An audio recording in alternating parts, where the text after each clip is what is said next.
A'ja Wilson completely lost her composure, and her comments about Caitlin Clark have thrown the entire basketball world into chaos. A shocking report from Saudi Arabia's new basketball league has valued Caitlin Clark at nearly 10 times more than any other WNBA player, including the reigning MVP herself. A'ja's reaction exposed something no one saw coming. The numbers were so staggering that even Nike executives reportedly began scrambling to contain the fallout. This goes far beyond money now. It's about the future of women's basketball and who truly holds the power. Before getting into A'ja's outburst, hit the like button if you believe Caitlin Clark has earned every dollar coming her way. The Saudi report wasn't built on hype, it analyzed real market value and influence. When those results dropped, they revealed the truth the WNBA has tried to keep quiet. Caitlin Clark isn't just valuable, she's the one carrying the league. Her estimated value in the Saudi Women's League could reach around $50 million annually, with global brands eager to be linked with her name.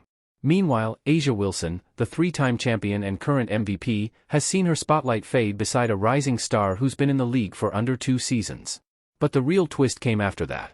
A'ja jumped on social media with a cryptic message that sent shockwaves through the basketball community. She wrote, "What's delayed isn't denied."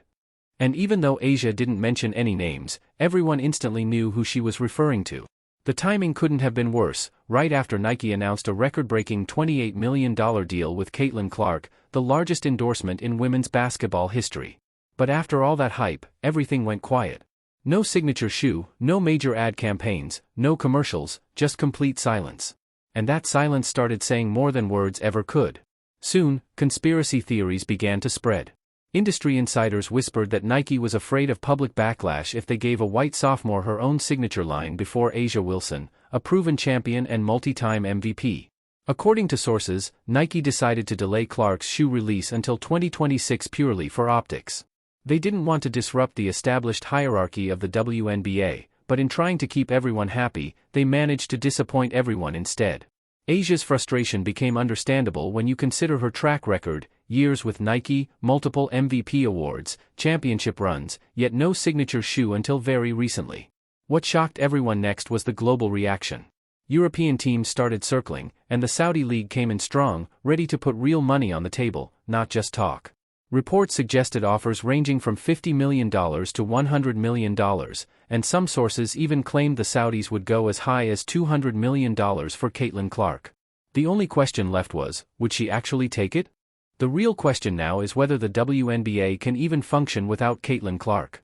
Since her debut, television ratings have skyrocketed by over 300%.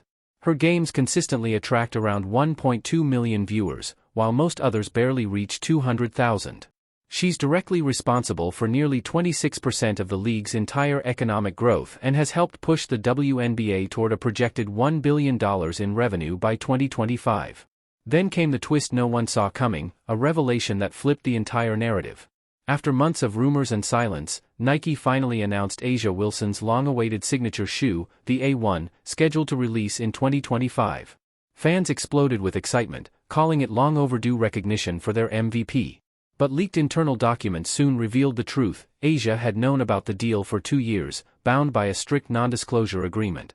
That meant while fans were online defending her, accusing Nike of favoritism and disrespect, A'ja had already secured her deal behind the scenes.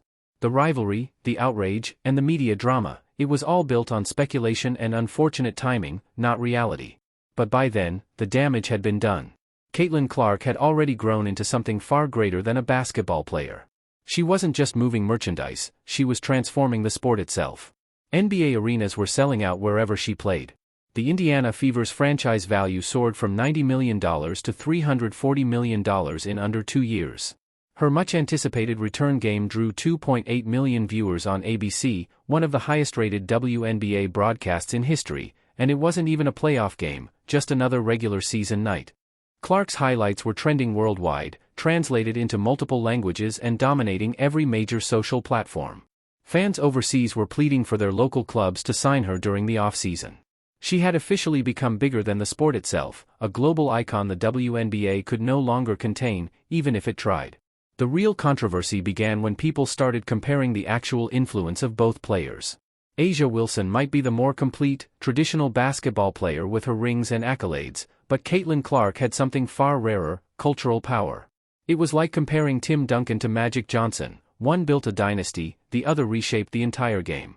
Asia's supporters argued passionately that she deserved equal respect, calling her the cornerstone of the WNBA. They pointed to her defense, her dominance, her leadership, and they weren't wrong. But the data told a different story, one impossible to ignore. Every metric, from ratings to ticket sales to merchandise, showed Caitlin Clark as the single most valuable figure women's basketball has ever had. Then came the shocker. The WNBA finals collapsed without her. Tickets dropped to as low as $6, and half-empty arenas exposed a brutal truth on live TV. The Las Vegas Aces vs Phoenix Mercury matchup became one of the least-watched finals in league history, confirming what everyone suspected: the WNBA needs Caitlin Clark far more than Caitlin Clark needs the WNBA. A'ja Wilson suddenly found herself in an uncomfortable spot, chasing another championship that drew less attention than one of Clark's regular season games with the Fever. The irony was impossible to ignore. The league's reigning MVP was performing in front of smaller crowds than the sophomore she'd subtly taken aim at. Then things took an even more dramatic turn when details about behind-the-scenes negotiations started leaking. The Saudi League wasn't just eyeing Caitlin Clark, they were planning an all-out talent grab, aiming to recruit multiple WNBA stars and form their own global super league. But their valuation report made one thing crystal clear: Clark's worth exceeded that of the next 5 players combined. They saw her as the centerpiece, the face who could legitimize an entire international empire overnight. At the same time, European and Asian leagues were reportedly preparing their own record-breaking offers, setting the stage for a financial showdown the WNBA simply couldn't afford to fight. With its limited salary caps and modest revenue streams, the league was in danger of losing its biggest attraction. A'ja Wilson's reaction to the chaos revealed a deeper truth about the current state of women's basketball. In a candid interview, she admitted, "I've worked my entire life for this, and it feels like none of it matters." That raw statement hit hard because it captured a painful reality. In today's sports world, success isn't just about skill anymore. Marketability rules the game. A'ja Wilson might be the most complete player in the WNBA, but Caitlin Clark is the one selling out arenas, dominating headlines, and driving the league's record-breaking ratings. It isn't fair, but it's the reality, and that reality is transforming the entire landscape of women's sports. The tension exploded when leaked emails revealed WNBA executives were scrambling to create emergency plans just to keep Caitlin Clark in the league. Discussions reportedly included special rule changes, salary cap flexibility, and even revenue-sharing models, anything to stop her from taking a record-breaking overseas contract. One executive allegedly wrote, "Losing Clark would set us back 20 years. That one line said it all. The power dynamic had completely shifted. The same league that once treated her like a promising rookie was now depending on her to keep the whole system alive. Sponsors began to take notice too. Without Clark's name attached, several brands reportedly started re-evaluating their WNBA partnerships. And in the middle of the chaos, Nike found itself trapped in a storm of its own making.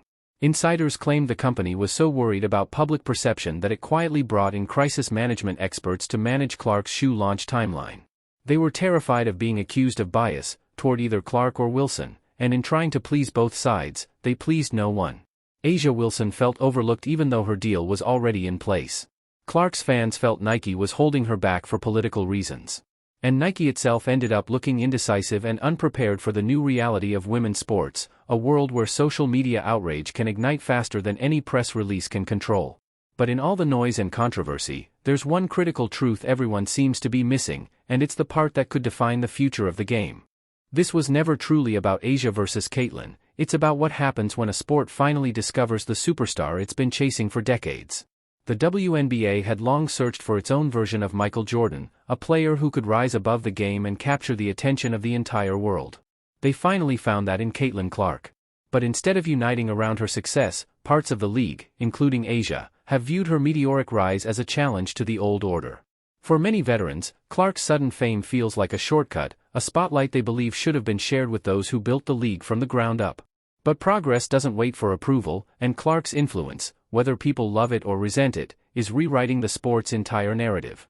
Her impact isn't just measured in views or jersey sales, it's an economic revolution. Cities are literally competing to host Fever games because they know a single Clark appearance can mean millions in local revenue.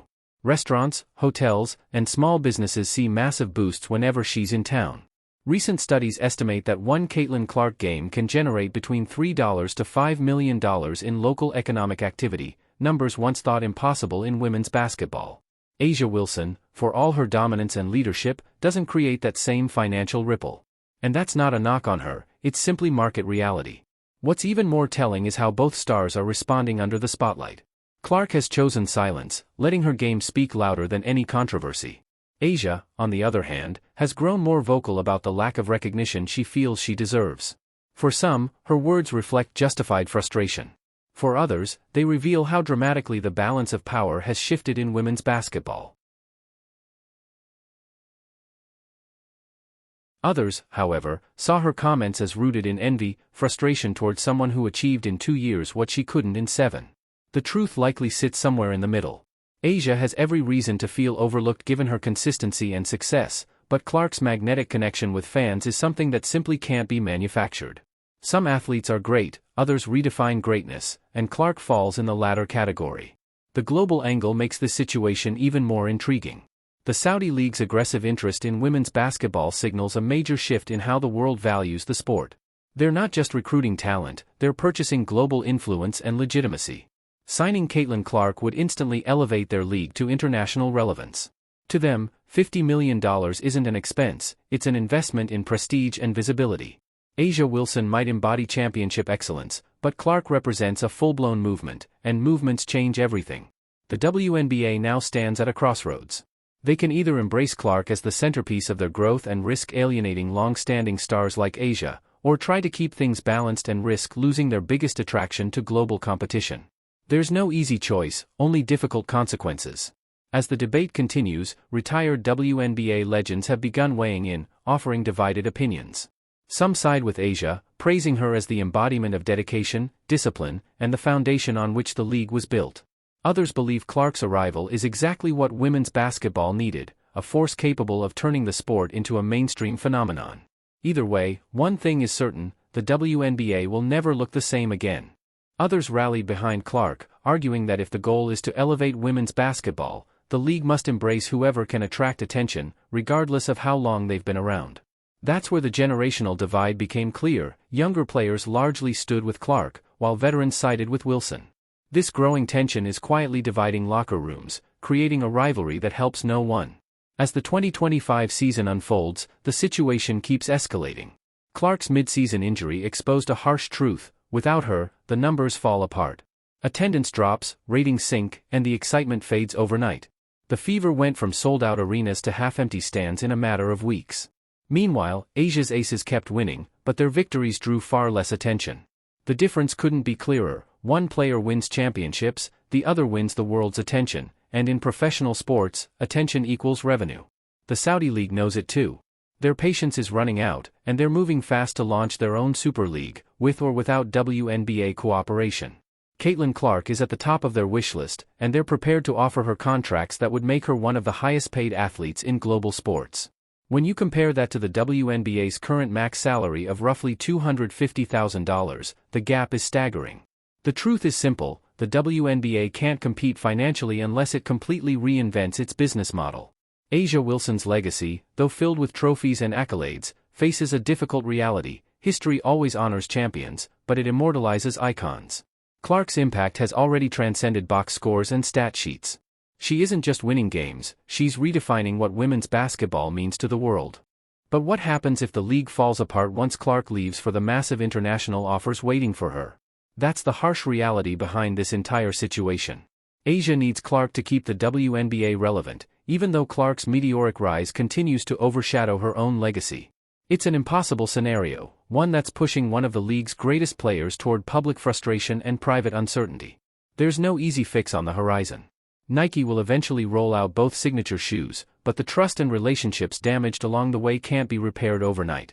The WNBA will do everything possible to keep Clark stateside, yet competing with international money could financially cripple the league.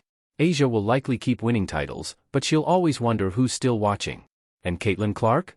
She'll keep doing what she's always done, redefining the sport on her own terms. When generational talent meets perfect timing, history is written. The only question left is whether the WNBA will be part of that story or merely a footnote in her global takeover. This entire saga has revealed uncomfortable truths about women's sports that many would rather ignore. Merit doesn't always translate to marketability. Greatness doesn't always command attention. And sometimes, being the best player doesn't make you the most valuable one. A'ja Wilson has learned that lesson in real time, her frustration mirroring a deeper uncertainty about what truly matters in modern athletics. Is it about skill and championships, or charisma and influence? The answer will shape not only who earns the biggest checks, but also what women's basketball becomes in the years ahead. As 2025 unfolds, the tension around the league has never been higher.